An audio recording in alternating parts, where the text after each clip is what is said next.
বিসমিল্লাহির রহমানির রহিম।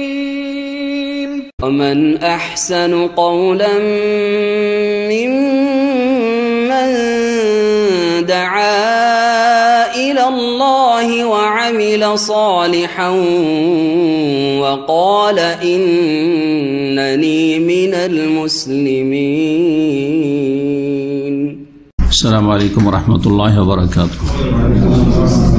إن الحمد لله نحمده ونستعينه ونستغفره ونعوذ بالله من شرور أنفسنا ومن سيئات أعمالنا من يهده الله فلا مضل له ومن يضلل فلا هادي له وأشهد أن لا إله إلا الله وحده لا شريك له وأشهد أن محمدا عبده ورسوله صلى الله تعالى عليه وعلى آله وصحبه وسلم تسليما كثيرا. أما بعد فقد قال المؤلف رحمه الله تعالى ثالثا أسباب الإرث. تعريف السبب لغة ما يتوصل به إلى غيره حسا أو معنى، ومنه قوله تعالى وتقطعت بهم الأسباب. واصطلاحا ما يلزم من وجوده الوجود ومن عدمه العدم لذاته، كالبلوغ للتكليف وكالنساب لوجوب الزكاة وكدخول الوقت لوجوب الصلاة. أسباب الإرث ثلاثة: ألف نسب با نكاح جيم ولاون إلى آخره. আল্লাহ রাব্বুল আলামিনের যাবতীয় প্রশংসা, যে মহান আল্লাহ ইনসাফ কায়েম করতে নির্দেশ দান করেছেন এবং নবী মুহাম্মদ রাসূলুল্লাহ সাল্লাল্লাহু আলাইহি ওয়াসাল্লাম, যার প্রতি অসংখ্য সালাত ও সালাম বর্ষিত হোক, তিনি ইনসাফ কায়েমের জন্য, সুবিচার প্রতিষ্ঠার জন্য প্রেরিত হয়েছেন। আমাদের ধারাবাহিক আলোচনা চলছে ফারায়েজ নিয়ে, ধন সম্পদের ভাগ বন্টন, মিরাস বা ফারায়েজের আলোচনা। পর্ব হচ্ছে 6 নম্বর পর্ব। বিষয়বস্তু হচ্ছে আসবাবুল ইরস, অর্থাৎ উত্তরাধিকার হওয়ার উপায় বা কারণ সমূহ বা মাধ্যম, যাই বলে আসবাব। বাংলাতে ক্ষেত্র বিশেষে এই কয়েকটি শব্দ দিয়েই অর্থ করা হয়। আসবাব, সাবাবনের বহু বচন। সাবাব মানে কারণও হয়, সাবাব মানে উপায় হয়, সাবাব মানে মাধ্যম হয়। তো ধন সম্পদের ভাগ বন্টন পাওয়ার জন্য কিছু কারণ রয়েছে, বিনা কারণে পাওয়া যায় না। কিছু উপায় রয়েছে, মাধ্যম রয়েছে। ওইসব মাধ্যম না থাকলে, ওইসব উপায় না থাকলে ধন সম্পদ কারো ভাগে পাওয়া যায় না। তো ইরস মানে ধন সম্পদ ভাগে পাওয়ার সহজ ভাষায় ইরস উত্তরাধিকারত্ব, যে কায়েম হবে, যে আপনি উত্তরাধিকারী হতে পারবেন, এর কিছু কারণ রয়েছে। এ সম্পর্কে আলোচনা। প্রথম কারণকে আরবিতে সাবাব বলা হয়, সাবাবের শাব্দিক অর্থ। তারপরে কারণ বা মাধ্যম বা উপায়, যে সাবাব, এর পারিভাষিক অর্থ মানে ফিকহের বা ফারায়েজের বা শরীয়তের পরিভাষায় সাবাব কাকে বলা হয়। তারপরে কারণগুলি বর্ণনা করা হয়েছে এবং কারা কারা এইসব কারণের আওতাভুক্ত হবে সংক্ষেপে বলা হয়েছে। বলছেন তারিফুস সাবাব, সাবাব কারণ বা মাধ্যম বা উপায়, এর সংজ্ঞা, এর পরিচিতি। তারিফ মানে পরিচিতি। লগাতান এর আবিধানিক অর্থ হচ্ছে মা ইউতাওয়াসসালু বিহি ইলা গায়রিহি হিসসান আও মানান, যার মাধ্যমে কোনো কিছু পর্যন্ত পৌঁছা সম্ভব হয়। যার মাধ্যমে কোনো কিছু পর্যন্ত, অন্য কিছু পর্যন্ত পৌঁছা সম্ভব হয়, সেটা অনুভূতভাবে হিসসান বাহ্যিক, দেখতে পাচ্ছেন, অনুভব করছেন, অথবা আভ্যন্তরীণ ভাবে, আভ্যন্তরীণ দিক থেকে। সাবাব মানে কারণ যখন বলবো সহজ ভাষায়, তো এই কারণ পাওয়া গেলে যার কারণ সেটা পাওয়া যাবে। তো এই কারণটা যখন হবে, এই কারণের মাধ্যমে যার কারণ তার পর্যন্ত আমরা পৌঁছতে পারবো। জি, যেমন আপনারা বলছেন যে আমার সৌদি আরব যাওয়ার উপায় বা মাধ্যম অমুক, ঠিক না? তো যে মাধ্যম, যার মাধ্যমে আপনি এখানে পৌঁছেছেন, তার মাধ্যমে অন্য কিছু পর্যন্ত পৌঁছিলেন, সেটা হচ্ছে এই সৌদি আরব আগমন। জি, এ সাবাব শব্দটি বহু বচন দিয়ে কোরআনে কারিমে ব্যবহৃত হয়েছে কয়েকটি আয়াত। তার মধ্যে একটি আয়াত এখানে উল্লেখ করেছেন লেখক রাহিমাহুল্লাহ, অমিনহু কাউলুহু তাআলা, এই অর্থে ব্যবহৃত হয়েছে মহান আল্লাহর বাণী, ওয়া তাকাত্তাত বিহিমুল আসবাব, সূরা বাকারার আয়াত নম্বর 166। মহান আল্লাহ ইরশাদ করেছেন, লম্বা আয়াত রয়েছে, যে কিয়ামতের দিনে, তার আগের আয়াত তারপরের আয়াত, আগের আয়াতের সাথে সম্পর্কিত, ইজতাবাররা আল্লাযীনা ইত্তাবাউ মিনাল্লাযীনা ইত্তাবাউ ওয়া রাআউল আযাব ওয়া তাকাত্তাত বিহিমুল আসবাব, যারা যাকে ফলো করেছে, যারা অন্ধ অনুসরণ করেছে, ভুল অনুসরণ করেছে, ভুলভাবে মেনেছেন, ভুল পথে অন্য কাউকে মেনেছেন, সেই দিন সম্পর্ক ছেদের ঘোষণা করবে। যাদের ভক্ত হয়েছিলেন ভুল পথে, তারা সম্পর্ক ছেদের ঘোষণা, আমরা জানি না, আমরা এইসব করতে বলিনি, আমাদের উপর এইসবের দোষ চাপবে না, আমরা তাদেরকে বাধ্য করি। জি হ্যাঁ, সম্পর্ক ছেদের ঘোষণা করবে। এক সম্পর্ক ছেদের ঘোষণা, আর এক সম্পর্ক ছেদের ঘোষণা হবে যে যারা মেনেছে তারা সম্পর্ক ছেদের ঘোষণা করবে। জি হ্যাঁ, এইসব কথা কোরআনে কারিমে রয়েছে। তারপরে আল্লাহ বলছেন, ওয়া তাকাত্তাত বিহিমুল আসবাব, সেই দিন সমস্ত রকমের উপায় বা মাধ্যম ছিন্ন ভিন্ন হয়ে যাবে। কোনো মাধ্যম, কোনো সেখানে সোর্স কাজে আসবে না। আসবাব সেখানে মাধ্যম বা উপায়ের অর্থে ব্যবহৃত হয়েছে। কোনো উপায় থাকবে না আল্লাহর রহমত ছাড়া। আর আল্লাহর রহমত তখনই হবে যখন ঈমান আমল ঠিক থাকবে। এছাড়া কোনো ব্যক্তি মাধ্যম হইতে পারবে না সেখানে নাজাতের জন্য। আসবাব, এটা তো রয়েছে আখিরাতের ক্ষেত্রে মাধ্যম, যে কোনো মাধ্যম দিয়ে সেখানে মুক্তি পাওয়ার বিষয়। মাধ্যমের অর্থে ব্যবহৃত হয়েছে অনুভূতভাবে, যেমন কোরআনে কারিমে সূরা গাফির, সূরা গাফিরের অপর নাম মুমিন, সূরা মুমিন। এই সূরা আয়াত নম্বর 36-37 রয়েছে, ওয়াকালা ফিরআউন, ফিরআউন বলল তার প্রধানমন্ত্রী কাকে, হামানকে, ইয়া হামান ইবনু লি সারহান লাআল্লি আবলুগুল আসবাব, আমার জন্য বিশাল এক টাওয়ার তৈরি করো, অট্টালিকা তৈরি করো, লাআল্লি আবলুগুল আসবাব, যার মাধ্যমে আমি একটা মাধ্যম বা উপায় পর্যন্ত পৌঁছিব। কিসের মাধ্যম বা কিসের উপায়? আসবাব আস-সামাওয়াতি ওয়াল আরদ, জমিন থেকে আসমানে আকাশে পৌঁছার, যে সত্যি আকাশে আল্লাহ আছেন আর আল্লাহ এই মুসা আলাইহিস সালামকে পাঠিয়েছেন, এর মাধ্যম। এখানে মাধ্যমের অর্থে আসবাব ব্যবহার হয়েছে, আসবাব দুইবার করে। জি হ্যাঁ, ইয়া হামান ইবনু লি সারহান লাআল্লি আবলুগুল আসবাব, এই আয়াত 34 আয়াত 37 আয়াত। আসবাব আস-সামাওয়াতি, কি মাধ্যম সেটা? সেটা ওই আকাশে যাওয়ার মাধ্যম বা আকাশের সংবাদ বা জ্ঞান হাসিল করার মাধ্যম। সেটা ছিল ওহী। কিন্তু মূর্খ অহংকারী সে মনে করলো যে বিশাল টাওয়ার তৈরি করে, আসলে এটা তো সম্ভব না, ও জানে সম্ভব না, কিন্তু জনগণকে বোকা বানানো আর প্রতারিত করা সম্ভবের মাধ্যমে। জি, যেমন আজকাল বিদাতিরা আমাদের পিছনে লেগে আছে, নানা ভাই মানুষকে কি করে দূরে সরাতে পারা যায়, বিভিন্ন অস্ত্র তার ব্যবহার করছে। এই ছিল সংজ্ঞা। তাহলে সাবাবের শাব্দিক অর্থ, সাবাব মানে এক কথা সহজ ভাষায় 3টি ভাষা দিয়ে অর্থ করেছি। ওয়াসতিলাহান, শরীয়তের পরিভাষায় মানে এর সংজ্ঞা কি, সাবাব কাকে বলা হয়? বলছেন মায়াল জামামিন উজুদিহিল উজুদ ওমিন আদামিহিল আদাম লে জাতিহি, কারণ ওই বস্তুটিকে বলা হয় যেটা পাওয়া গেলে যার কারণ সেটা পাওয়া যাবে। বুঝেন ভালো করে, এগুলো হচ্ছে সায়েন্টিফিক কথা, এগুলো হচ্ছে লজিক্যাল কথা, মন্তিকি কথা, মন্তিক লজিক। সংজ্ঞাগুলি খুব সূক্ষ্ম হয়। আর যদি কারণ না পাওয়া যায় তো যার কারণ সেটা পাওয়া যাবে না।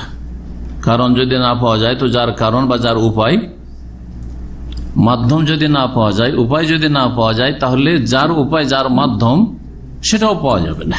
জি, সাবাব মানে উপায়, মাধ্যম, আর কি বললাম 3টি অর্থ করলাম, কারণ, ঠিক না? এটা হচ্ছে সাবাব। আর যার মাধ্যম বা যার জন্য এই কারণটা বা মাধ্যমটা উপায়, যার জন্য, যেটা হচ্ছে রেজাল্ট, ফলাফল, সেটাকে আরবিতে মুসাব্বাব বলা হয়। সাবাব আর কি মুসাব্বাব, রেজাল্ট যেটা। জি, এই হচ্ছে সংজ্ঞা এখন সংজ্ঞার মেলা উদাহরণ রয়েছে, এখানে লেখক 3টি উদাহরণ দিয়েছেন, ফিকহি উদাহরণ, খুব সুন্দর উদাহরণ দিয়েছেন, যথেষ্ট 3টে। কাল বুলুগ লিত-তাকলিফ, যেমন সাবালক হওয়া, এটি হচ্ছে কারণ বা মাধ্যম কিসের? লিত-তাকলিফ, মানে শরীয়তের দায়িত্ব ভার কারো ওপর অর্পিত হওয়ার জন্য, আরোপ হওয়ার জন্য। কারো ওপর শরীয়তের ভার বোঝা চাপাবেন, যে এর জন্য কারণ বা মাধ্যম হচ্ছে সাবালক হওয়া। যদি সাবালক হয় তাহলে তার উপর শরীয়তের বিধিবিধান ফরজ হয়েছে, আবশ্যক হয়েছে। সাবালক যদি না হয়, সাবালক হওয়া কারণ বা মাধ্যম, সাবালক না হয় তাহলে শরীয়তের বিধিবিধান পাওয়া যাচ্ছে না, ওর ফরজ হয় নাই। বুঝতে পেরেছেন? সাবাব তাহলে এখানে হচ্ছে সাবালক হওয়া, আর মুসাব্বাব হচ্ছে ফলা, ওর রেজাল্ট কি? যে সাবালক হয়েছে, সুতরাং তাকে ফরজগুলি আদায় করতে হবে, হারাম নাজায়েজ থেকে বেঁচে থাকতে হবে। সাবালক হলে 5 ওয়াক্ত সালাত আদায় করতে হবে, সাবালক হলে তাকে সিয়াম রোজা রাখতে হবে, সাবালক হলে তাকে হজ করতে হবে, আর এই হজই তার ফরজ হজ আদায় হয়ে যাবে 100 বছর যদি বাঁচে। আর যেমনই সাবালক হয়েছে, 13, 14, 15 বছর বয়সে স্বপ্নদোষ হয়েছে বা মোচ একটু গজিয়ে উঠেছে, নাভির নিচের পশম গজিয়ে উঠেছে, তখনই একটা হজ করেছে, ও সারা জীবনে একটা ফরজ হজ আদায় হয়ে গেছে। বুঝতে পেরেছেন না? ওয়াকান নিসাব লিউজুবিজ যাকাত, যাকাত ফরজ শরীয়তের, ঠিক না? কিন্তু এর কারণ কি? কেন ফরজ হইল? আমারও ফরজ না, আপনার ফরজ কেন? কি কারণে ফরজ নাই, কি কারণে আপনার ফরজ? আপনার কাছে নেশাব আছে, আমার কাছে নেশাব নাই। এবার বুঝতে পেরেছেন কারণ? জি। তো যাকাত ফরজ হওয়ার কারণ বা উপায় হচ্ছে যে আপনার কাছে নিসাব থাকতে হবে। জি। ওয়াকান নিসাব লিউজুবিজ যাকাত ওয়া দুখুল ওয়াক্ত লিউজুবিজ সালাহ, সালাত ফরজ, কিন্তু সালাত ফরজ হওয়ার জন্য একটি কারণ রয়েছে। কি কারণটা? কি? ওয়াক্ত শুরু হওয়া, সময় শুরু হয়নি, সালাত ফরজ হয়নি। সময় শুরু হওয়ার আগে কেউ মারা গেল, ওর উপরে সালাতই ফরজ হয়নি। সময় শুরু হয়ে গেছে, সালাত ফরজ হয়ে গেছে, সালাত ফরজ হয়ে গেছে। জোহরের মাথার উপর থেকে সূর্য গড়ে গেছে, জোহর ফরজ হয়ে গেছে, ঠিক না? যতক্ষণ পর্যন্ত কারণ পাওয়া যায়নি ততক্ষণ পর্যন্ত আপনার জন্য আদায় করা চলবে না। সুতরাং কেউ যদি সময় হওয়ার আগে সালাত আদায় করে নেয়, তাহলে কারণই যখন পাওয়া যায়নি, তো মুসাব্বাব ও রেজাল্ট কি করে পাওয়া যাবে? ওই নামাজই হবে না, সালাতই হবে না। বুঝতে পেরেছেন? দুনিয়ার উদাহরণ একটু আগে দিলাম, যে সৌদি আরব আসার জন্য কোনো ব্যক্তি কারণ অথবা কোনো ডকুমেন্টস কারণ আপনার বা উপায়, ঠিক না? পাসপোর্ট একটা উপায়, ভিসা একটা উপায়, ঠিক কিনা? কফিল একজন হওয়া একটা উপায়। জি হ্যাঁ, এটা আপনার হাতে এসছে, ভিসাটা, পাসপোর্টটা, এগুলো হচ্ছে মাধ্যম বা উপায়, এগুলো সাবাব। কিসের জন্য? দুখুলি সৌদি, সৌদিতে আপনার ঢোকার জন্য। হ্যাঁ, কোন একটা পেশাতে চাকরি করছেন বা চাকরি পেয়েছেন, এই চাকরিটা হচ্ছে মুসাব্বাব, আপনার রেজাল্ট, ফলাফল। কিসের ফল? আপনার কাছে একটা বিশেষ সার্টিফিকেট ছিল, মদিনা ইউনিভার্সিটির ফারিক, সেই জন্য আপনাকে ইসলামিক সেন্টারে দায়ী হিসাবে নিয়োগ করা হয়েছে। এই সার্টিফিকেট না থাকলে যাকে তাকে রাখা হবে না, তো এই কারণ, ঠিক না? তো এতক্ষণ পর্যন্ত সাবাবের শাব্দিক অর্থ আর পারিভাষিক অর্থ, মানে সাবাব, কারণ, উপায় কাকে বলা হয়, সংজ্ঞাগুলি বলল। এখন আসল বিষয় আসি, বলছে আসবাবুল ইরসে সালাসা, ধন সম্পদের ভাগ পাওয়ার উপায় হচ্ছে বা মাধ্যম হচ্ছে 3টি। কি কারণে আপনি ধন সম্পদে ভাগ পাবেন আর কি কারণে আরেকজন পাবে না? জি, আপনার বাবার আপনি এক ছেলে, আর আপনার বাবা মৃত, সে মাইয়েত, আর এক ছেলে সে মারা গেছে, তার ছেলে আছে, মানে আপনার বাবার কে আছে? ছেলের ঘরে নাতি আছে, পোতা আছে। জি, আপনি পাবেন, সে পাবে না। আপনার পাওয়ার কারণ আছে, ওর পাওয়ার কারণ নেই। বুঝতে পেরেছেন? জি। তো বলছেন যে ধন সম্পদে ভাগ পাওয়ার কারণ হচ্ছে 3টি। আলিফ ক, প্রথম নম্বর হচ্ছে নাসাব, বংশীয় সম্পর্ক।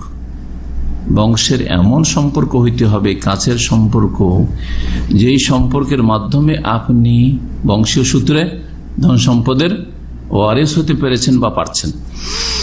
দ্বিতীয় উপায় বা খ হচ্ছে নিকাহ, বৈবাহিক সম্পর্ক। অজানা একটা বংশ ছিল, হঠাৎ করে বিয়ে হলো, বিয়ে হওয়ার পরে হঠাৎ করে আপনি মারা গেলেন, আর হয়তো বিয়ের 1-2 মিনিট পরেও মারা যেতে পারে, 1 মিনিট পরে মারা গেছে, বিয়ে কবুল হয়েছে আর মারা গেছে, এটা হইতে পারে না ঘটনা এরকম। বিয়ের মজলিসে অনেকে মারা যাচ্ছে। জি হ্যাঁ, আপনি কি হয়ে গেলেন? ওই মহিলার ধন সম্পদ যদি থাকে তার ওয়ারিস হয়ে গেলেন। এই যে বিবাহ বন্ধনটাই কারণ। বিয়ের পরে আপনার স্ত্রী হঠাৎ করে সাথে সাথে মারা গেল। সৌদি আরবে একটা ঘটনা কিছুদিন আগে হয়েছে, এরকম দেখেছি জি খবরে। বিয়ের অনুষ্ঠানে মারা গেছে, সুবহানাল্লাহ, বিয়ের অনুষ্ঠানে মারা গেছে। বিয়ে হয়ে গেছে, ওই বংশের সাথে ওই মেয়ের সাথে কোনো পরিচয় ছিল না, কিচ্ছু ছিল না, কোনো সম্পর্ক ছিল না, হ্যাঁ, বিয়ের আগ পর্যন্ত। কিন্তু বিয়ের কারণে যে মারা গেল স্বামী, ওর ধন সম্পদে ভাগ পেয়ে যাবে দুই দিক থেকে। নিকাহ জিম গ তৃতীয় মাধ্যম ধন সম্পদে ভাগ পর মৃত ব্যক্তির ওয়ালা, মানে কৃতদাস স্বাধীন করার অনুগ্রহ যদি আপনার থাকে, আপনি কোন কৃতদাসের উপর এহসান করে থাকেন, অনুগ্রহ করে থাকেন, যে তাকে কি করেছেন? স্বাধীন করে দিয়েছেন। আপনার মালিকানাধীন ছিল, তাকে স্বাধীন করে দিয়েছেন, অথবা কারো মালিকানাধীন ছিল, তাকে ক্রয় করে খরিদ করে স্বাধীন করে দিয়েছেন।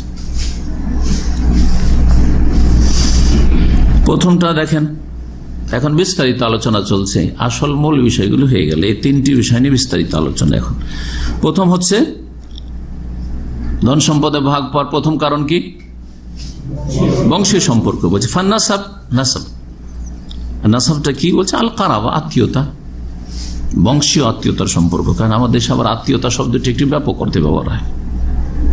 নিজের বংশকে আত্মীয় বলা হয়, হ্যাঁ।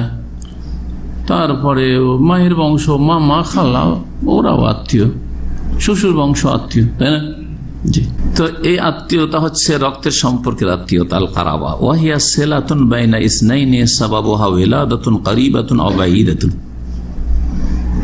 এই আত্মীয়তার সম্পর্ক বলতে কি বোঝানো হয়, এর সংজ্ঞা বলছেন সেটা হচ্ছে দুইজনের মাঝে একটা সম্পর্ক, কমপক্ষে 2 জন, আর তার বেশি হইতে পারে। 2 জনের মাঝে একজন মৃত, যে ওয়ারেস বানাবে, কাউ যার ধন সম্পদ রয়েছে এখন ভাগ হবে, আর আরেকজন ওয়ারেস যে ভাগ পাবে। এই 2 জনের মাঝে এমন একটা সম্পর্ক, সাবাবুহা, সেই সম্পর্কের কারণ হচ্ছে ওয়ালাদাতুন, জন্মসূত্র, কারিবাতুন, সেটা কাছের জন্মসূত্র, আও বাঈদাতুন, অথবা দূরের হইলেও পাবে হয়তো, যখন কাছের লোক নেই, হয়তো জন্মসূত্রে যে কাছের সম্পর্কের লোক হয় সে নেই, সুতরাং যে দূরের আছে সে পাচ্ছে। বাপ নেই আপনার, চাচা আছে, পাবে না, ছেলে মেয়ে নেই, মেয়ে আছে ছেলে নেই, চাচা পাবে, যে দূরের সম্পর্ক হইল।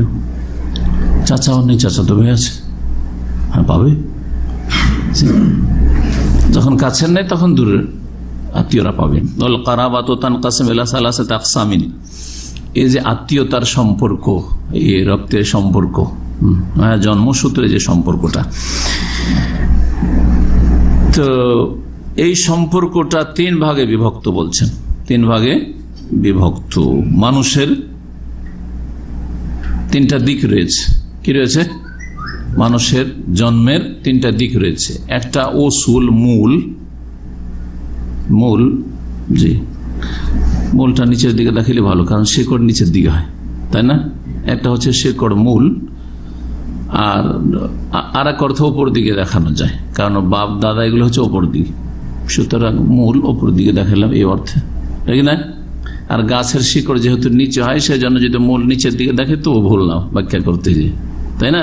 তো একটা হচ্ছে মূল, আমার আপনার মূল কে? আমাদের, হ্যাঁ, বাপ দাদা ওপর দিকে যারা আছে। আর একটা হচ্ছে ফারওন, মানে শাখা প্রশাখা, গাছের যেমন ডাল ফাংড়ি রয়েছে, ঠিক করে মানুষের কি রয়েছে? মানুষেরও ডাল ফাংড়ি রয়েছে, ছেলে মেয়ে, হ্যাঁ, ছেলের ছেলেরা, ছেলের মেয়েরা, ইত্যাদি ইত্যাদি, এভাবে যারা আছে। উসুল হয়ে গেল, ফরু হয়ে গেল, হাওয়াসিন। আর চারিদিকে কিছু লোকের আছে, ওপর দিকে আছে, নিচের দিকে আছে, আমাদের কারো কাছ থেকে জন্ম নিয়েছি আর কাউকে জন্ম দিয়েছি।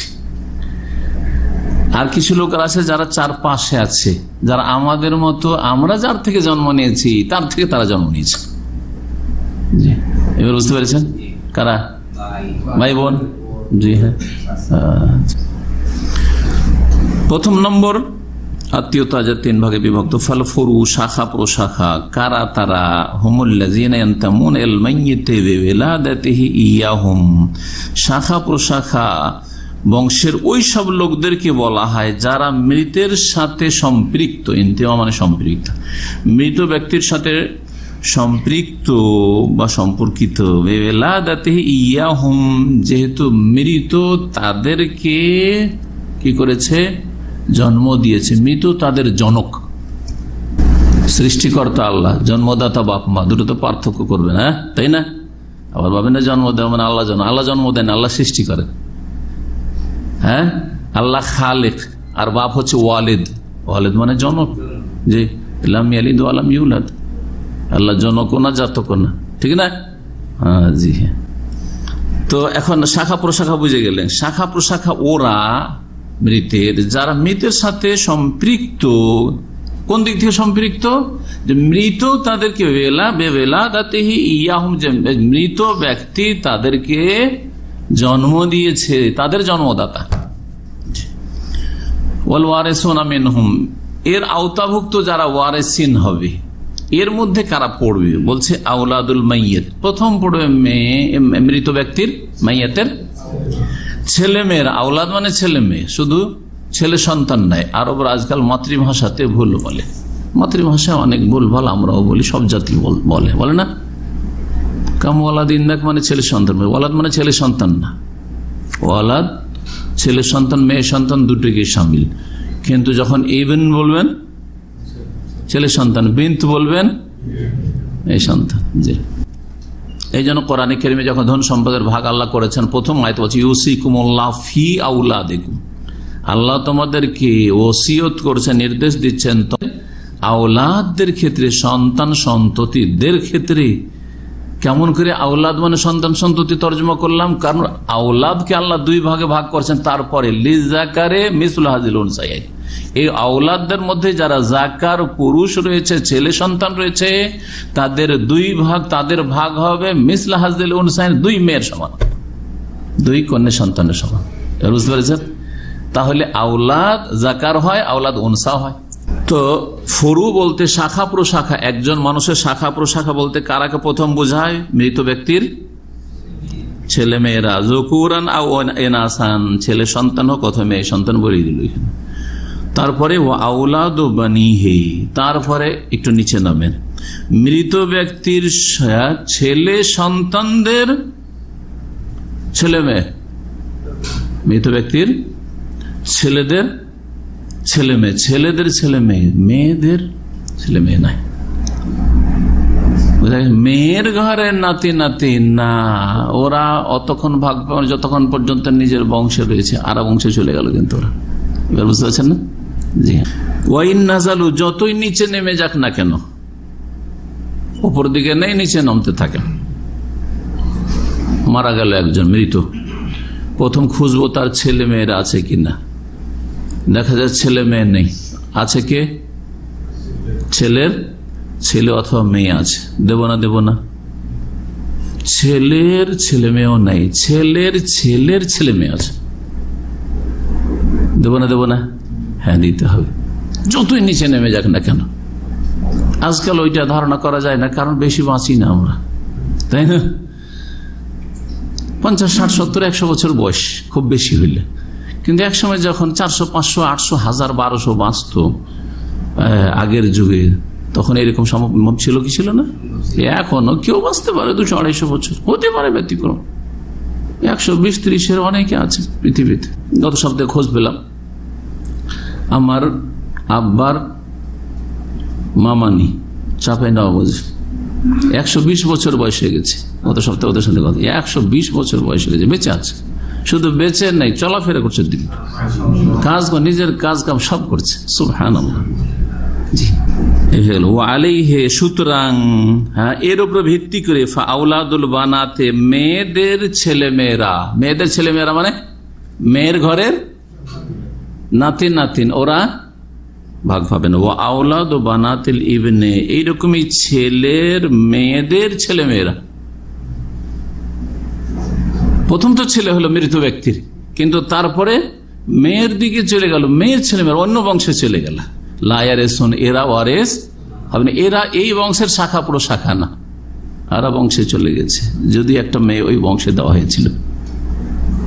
এবার বুঝতে পারছেন না? জি। 2 নম্বর ওয়াল ওসুল, ওসুল মূল কার, আত্মীয় স্বজন। বলছে হুমুল্লাযীনা ইয়ানতামি ইলাইহিমুল মাইয়িতু বিওলাদাতিহিম ইয়াহু, ওসুল মূল ওইসব ব্যক্তিকে বলা হয়, ওইসব আত্মীয় স্বজনকে বলা হয় আল্লাযীনা ইয়ানতামি ইলাইহিমুল মাইয়িতু, যাদের সাথে সম্পৃক্ত মৃত ব্যক্তি। ওসুল কার? ওসুল সবসময় ধরে রাখবেন ফারায়েজ পড়ার সময়, মৃত ব্যক্তির, মৃত ব্যক্তিকে বুনিয়াদ বানাবেন, ভিত বানিয়ে কথা বলবেন। যেমন বলছে যে 5 ভাই আছে আর 2 বোন আছে, কত করে ভাগ পাবে? কার ধন সম্পদে? মৃত ব্যক্তির। মানে সবসময় ফিরে যেতে আপনাকে মৃত ব্যক্তির কাছে। জি, মৃত ব্যক্তির কে হচ্ছে এটা বলবেন না যে আমার ভাই কত পাবে, আপনার ভাই আপনার থেকে কত হবে এটা বলবেন, কিন্তু আপনার বাপ থেকে যখন বলবেন তো মৃত ব্যক্তির ছেলে বলবেন যে আমার ভাই, মৃত ব্যক্তির সাথে সম্পৃক্ত করে কথা বলবেন, নাহলে বুঝতে ভুল হয়ে যাবে মানুষের, আর তখন ভুল ভাগ বন্টন হয়ে যাবে। বলছেন হুমুল্লাযীনা ইয়ানতামি ইলাইহিমুল মাইয়িতু, ওসুল ওদেরকে বলা হয় যাদের সাথে মাইয়িত সম্পৃক্ত। কিসের সম্পর্ক? বিওলাদাতিহিম ইয়াহু, ওই ব্যক্তিকে, ওই মৃত ব্যক্তিকে তারা কেউ জন্ম দিয়েছে। জি, মৃত ব্যক্তিকে যারা জন্ম দিয়েছে তারা হচ্ছে ওসুল। এবার বুঝতে পেরেছেন? একজন মৃত, কে জন্ম দিয়েছে তাকে? তার বাবা। তার বাবার নেই, তাহলে কে জন্ম দিয়েছে? মানে তার বাবাকে কে জন্ম দিয়েছে? তার দাদা। দাদা আছে, দাদা ভাগ পাবে। দাদা তখন ওই বাপের জায়গা দখল করবে। দাদাও নেই, দাদার দাদা বেঁচে আছে, দাদার দাদা বেঁচে আছে, দাদার দাদার দাদা বেঁচে আছে।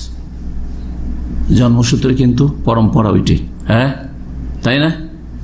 আমাকে জন্ম না দিলে আমার দাদাকে জন্ম দিয়েছে, আমার দাদার জনক, ঠিক না? জি হ্যাঁ, সুতরাং ভাগ পাবে দাদা হিসেবে জাদ। ও শরীয়তের ভাষায়, ফরায়েজের ভাষা কি? জাদ।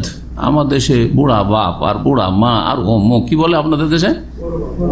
বড় বলে, বুড়ো বলে, হ্যাঁ, কেউ খালা বলে, কেউ মা বলে, কেউ মানে ওই মানে ওপরে দাদি বা নানির ওপরে হইলে ইত্যাদি। কিন্তু দাদা দাদা, নানি নানি ওপরে, সব জাদ্দা আর জাদ। ওয়াল ওয়ারিসুনা মিনহুম, কারা ওয়ারিস হবে? ওয়ারিসুনা মিনহুম ওসুল, ওসুল যারা আপনার মূল বা একজন মৃত ব্যক্তির মূল যারা ওসুল, তাদের মধ্যে কারা কারা ওয়ারিস হবে? আবুল মাইয়িত, 1 নম্বরে মৃত ব্যক্তির বাপ, পিতা। ওয়াইন আলা, যদিও ওপরে চলে যাক, কিন্তু ওপরে যাওয়ার জন্য শর্ত যে মাঝখানে কোনো মহিলা না পড়ে। যত পরম্পরা হবে, সিলসিলা হবে, তাতে সবাই যেন পুরুষ থাকবে। মাহদে যকুরে, খালেস পুরুষের মাধ্যমে এই সম্পর্কটা হবে। অর্থাৎ হ্যাঁ বুঝান, বাপ আপনার ওয়ারিস হবে মৃত হইলে, ঠিক আছে? বা একজন মৃত হলেন, আপনার বলিয়েন না, কারণ কেউ মরতে চাই না।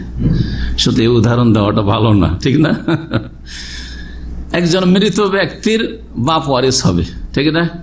বাপ নেই, তাহলে দাদা ওয়ারিস হবে। দাদা নেই, কিন্তু তার বাপ আছে, দাদার বাপ আছে, ওয়ারিস হবে। সবগুলি কিন্তু পুরুষ দিয়ে এই সিলসিলা চলছে, পরম্পরা চলছে, ঠিক না? কিন্তু মাঝখানে যদি একজন মহিলা পড়ে যায়, বাপ নেই, হ্যাঁ,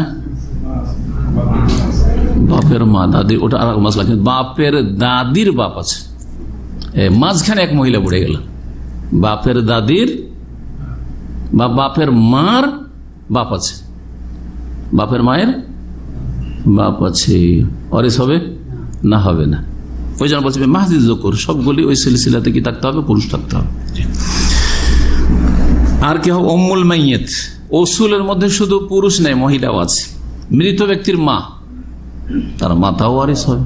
জি, তার তিনটি অবস্থা আছে, কখনো এতটা পাবে, কখনো এতটা পাবে, ওগুলো আসবে বিস্তারিত, কোন অবস্থায় কত পাবে। মৃত ব্যক্তির মাতা পাবে। ওয়াইন আলাত বে মাহদিল এনাস, যদিও উপরে চলে যায়, কিন্তু সবগুলি যাতে করে পরম্পরা মহিলা হয়। জি, মাঝখানে কোনো পুরুষ না ঢুকে, পুরুষ ঢুকলে পাবে না। জি হ্যাঁ, তাহলে এখন বুঝেন সহজে, আপনার মা পাবে বা মৃত ব্যক্তির মা পাবে, ঠিক আছে। মা নেই কিন্তু মায়ের মা আছে, পাবে। জি, মায়ের নানি আছে, পাবে। হ্যাঁ, মায়ের নানির মা আছে, পাবে। মায়ের নানির নানি আছে, পাবে। সবগুলি মহিলা মহিলা হয়ে চলছে, কিন্তু মাঝখানে একটা পুরুষ যদি ঢুকিয়ে দেন, মায়ের বাপের মা, জি, মায়ের মা নেই, মাপে তো মা নেই, কিন্তু মায়ের বাপের মা আছে, পাবে? পাবে না। মাঝখানে কে ঢুকে গেল? পুরুষ ঢুকে গেল। আগের অবস্থায় যেমন কোন মহিলা মাঝখানে ঢুকলে পাবে না, ঠিক তেমনি মায়ের ক্ষেত্রে, বাপের ক্ষেত্রে ওইটা হলো, মায়ের ক্ষেত্রে মাঝখানে কোনো পুরুষ ঢুকলে পাবে না, ওপরের গুলো। ও উম্মু আবিল মাইয়িত, মৃত ব্যক্তির বাপের মা, মৃত ব্যক্তির বাপ মারা গেল, বাপ, ওর বাপের মা কে হয়? বাপের মা দাদি পাবে। তাহলে দাদিও পাবে, যেমন দাদা পাবে তেমন দাদিও পাবে। ওয়াইন আলাত, মৃত ব্যক্তির বাপের মা আর তার উপরে সবগুলি মহিলা। তো বাপের মা মানে মৃত ব্যক্তির দাদি নাই, কিন্তু মৃত ব্যক্তির দাদির কি আছে? মা আছে। দাদির মায়ের মা আছে, মানে দাদির না, মহিলা হলে তো দাদি হচ্ছে না। মৃত ব্যক্তির মায়ের মা, জি, হ্যাঁ, নানি হয়ে গেল না? জি হ্যাঁ, মহিলা। বলছেন যে ওপরে গেলে বেমাহাদিল এনাস হইতে হবে, আও আলা ইবনাহা। এইসব তফসিল ওই দাদি সম্পর্কে একটা চ্যাপ্টার আছে, আর ওগুলো সাধারণ লোকের জানার কোনো প্রয়োজন নেই। 3 নম্বরে আছে ওয়াল হাওয়াসি। হাওয়াসি মানে সাইডের লোকেরা, পাশের লোকেরা। এই যে আগে বলেছিলাম, এই জন্য টিকা কি হাসিয়া বলা হয়, আরবিতে টিকা কি বলা হয়? হাসিয়া বলা হয়। হাওয়াসি, বাড়ির চাকর নগরকে হাওয়াসি বলা হয়। বাড়ির চাকর নগর কি বলা হয়? হাওয়াসি বলা হয়। এখানে হাওয়াসি হচ্ছে হুমুল্লাযিনা ইয়ানতামুনা ইলা মান ইয়ানতামি ইলাইহিল মাইয়িত। হাওয়াসি কাকে বলা হয়? মৃত ব্যক্তির হাওয়াসিও আছে, ওসুল আছে, ফরু আছে, হাওয়াসি আছে। মৃত ব্যক্তির হাওয়াসি বলছেন যে ওই সব লোকেরা ইয়ানতামুনা ইলা মান ইয়ানতামি ইলাইহিল মাইয়িত, মৃত ব্যক্তি যাদের সাথে সম্পৃক্ত তাদের সাথে ওরাও সম্পৃক্ত। ব্রেন খুলছে না? খুলছে না? উদাহরণ না দিলে বোঝা যাচ্ছে না। কে বুঝাচ্ছে বিনা উদাহরণে? একজন হাত উঠে। আবার বলি, হাওয়াসি ওদেরকে বলা হয় যে মৃত ব্যক্তির সাথে যারা সম্পর্কিত,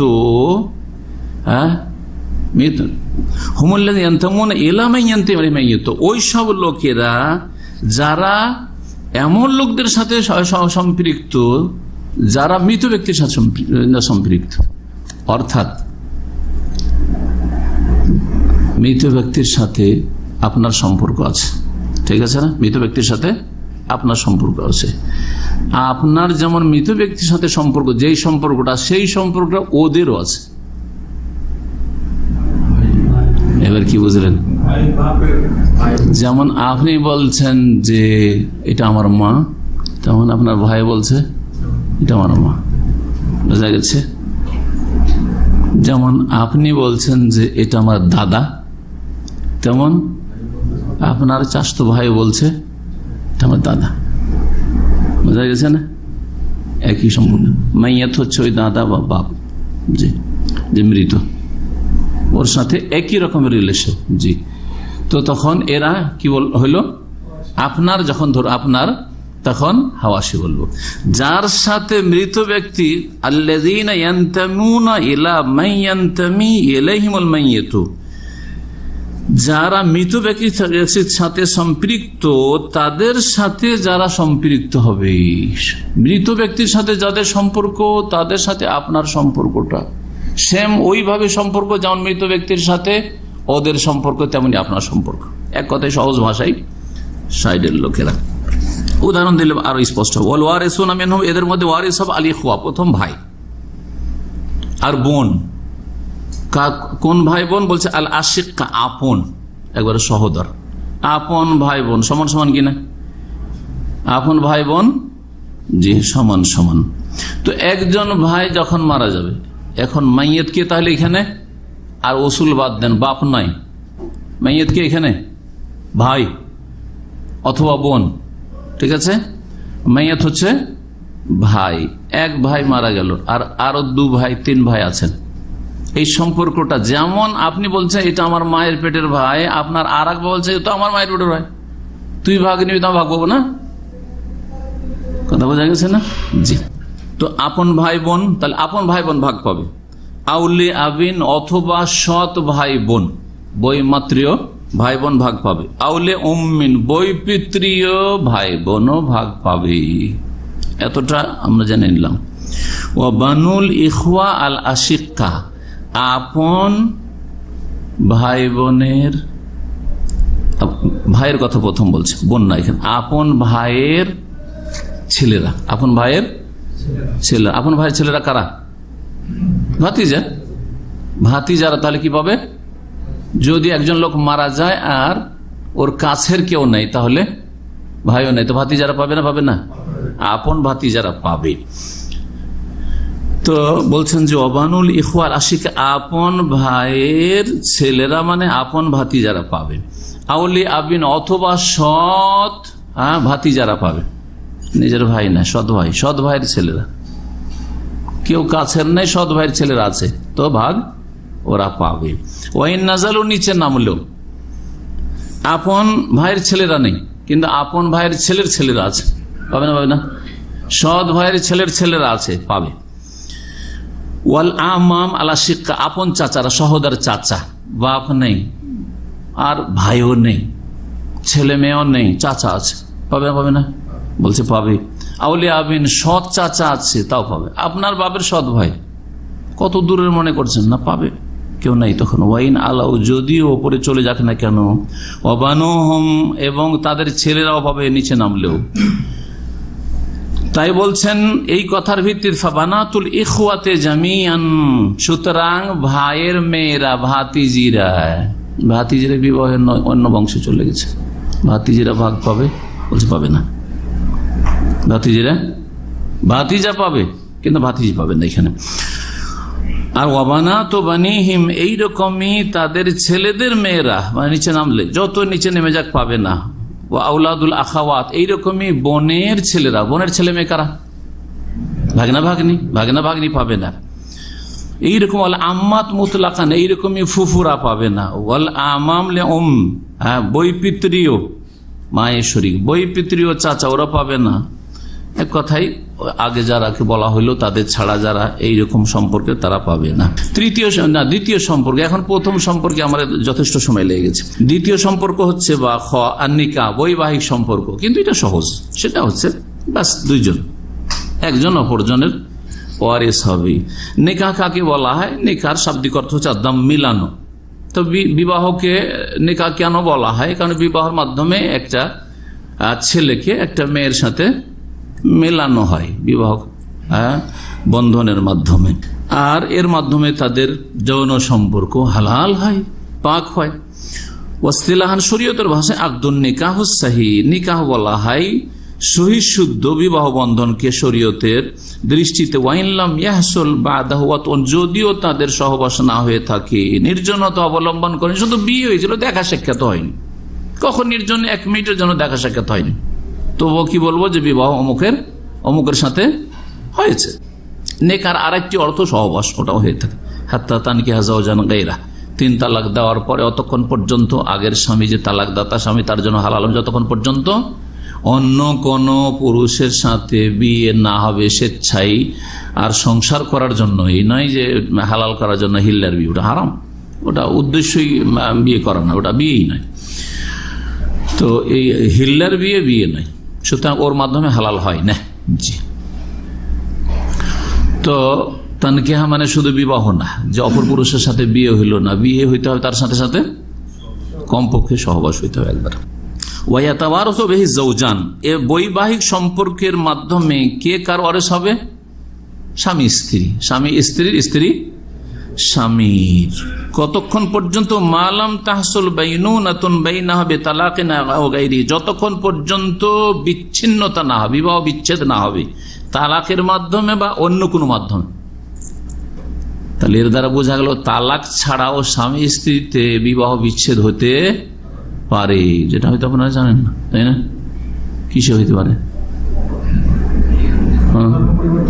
হ্যাঁ, কি খোলাকে যারা বলেছে যে এটা তালাক নয়, আর এটা শক্তিশালী কথা, এটা বিবাহ বিচ্ছেদ, ফাসখে নিকাহ, যেমন শাফি বলছেন বিবাহ বিচ্ছেদ, কারণ এটা মহিলার পক্ষে, তার মহিলা তালাকের মালিক নয়।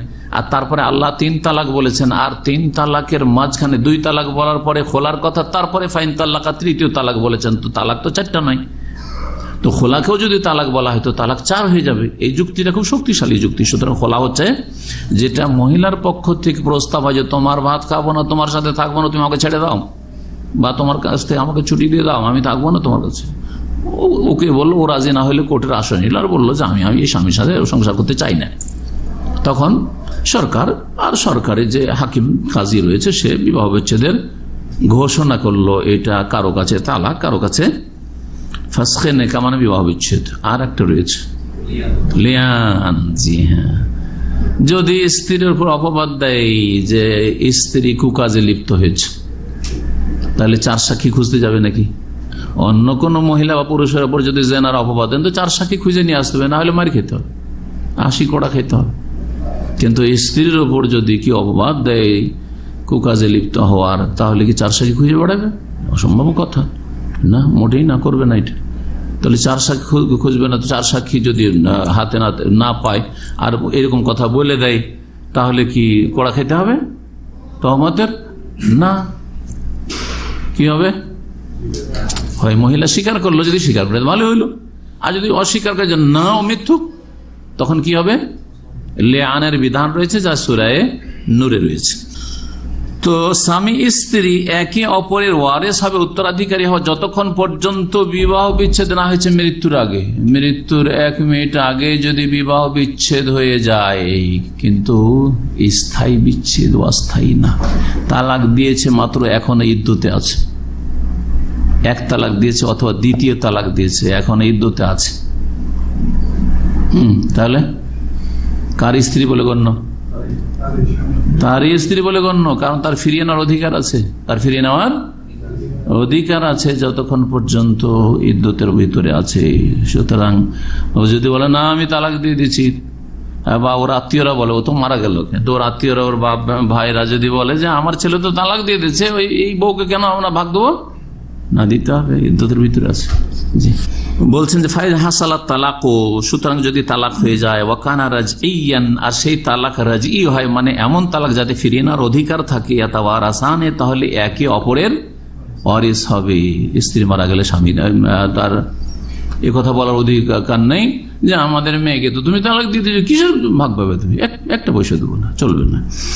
ফালা বলছেন যে ইয়াতাওয়ারাসানে, একে অপর ওয়ারিস মালাম তানতাহিল ইদ্দাতু, যতক্ষণ পর্যন্ত ইদ্যত না পার, ফাইজান তাহাল ইদ্দাতু, যখন ইদ্যত পার হয়ে যাবে, ফালা ইয়াতাওয়ারাসানে, একে অপর ওয়ারিস হবে না। ওয়ালাবিত তাহমাল আহদাহুমা হিরমান আল আখির লিল মিরাস, যদিও একজন অপরজনকে অপবাদ দেয়, ইদ্যত পার হয়ে গেছে আর তারপরে মারা গেল, এখন বলছেন আমি ভাগ পাবো, ভাগ দেওয়া যাবে না? ভাগ দেওয়া যাবে না। তখন ও বলছেন না না, ও আমাকে বঞ্চিত, মহিলা বলছে আমাকে বঞ্চিত করার জন্য তালাক দিচ্ছে, অসৎ উদ্দেশ্য ছিল, অসুস্থ ছিল, মরে যাবে, আর দেখছে যে মরে যাবে এত ধন সম্পদ পেয়ে যাবে, এই জন্য আমাকে বঞ্চিত করার জন্য তালাক দিচ্ছে।